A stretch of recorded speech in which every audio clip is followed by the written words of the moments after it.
These are the faces of the lost.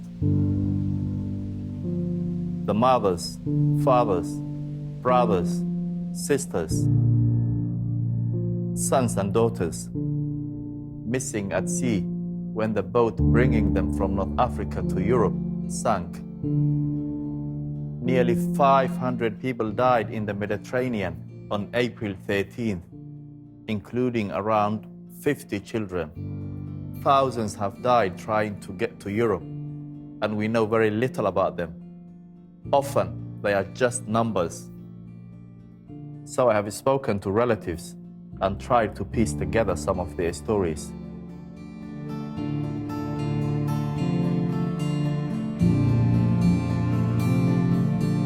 This is 23-year-old Guleed.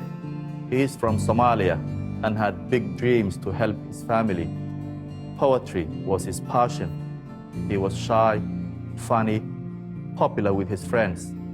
His plan, his cousin told me, was to get an education and return home. Now, he never will.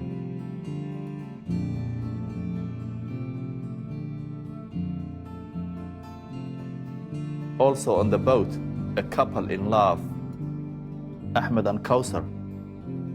This was their second attempt to leave for what they hoped would be a better life. Ahmed lost 5 of his brothers in wars, but it was poverty that drove them to leave their home. They wanted to travel together. They did, but they also drowned together. Family in Somalia told me Kausar was 7 months pregnant when she died.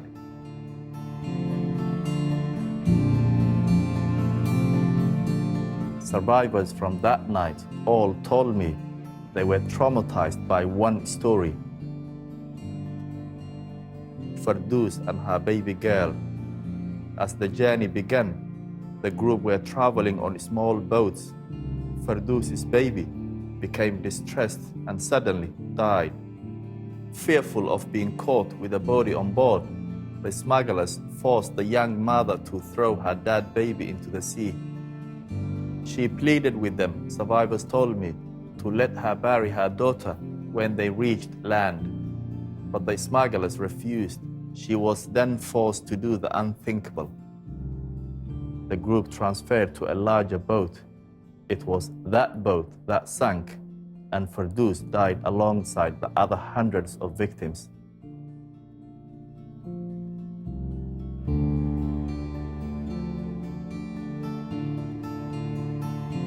Another passenger, Warda, the loyal sister who was excited to set out on her new journey.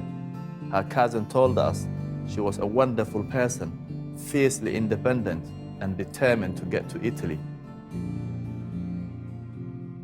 But the tragedy among tragedies that night was the loss of the children.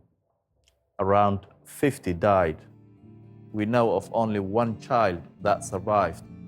This year alone, the UN estimates that 1,316 people have died trying to make the treacherous crossing to Europe. Of these, they believe 460 were children. These are the faces of some of those still missing from that dark April night.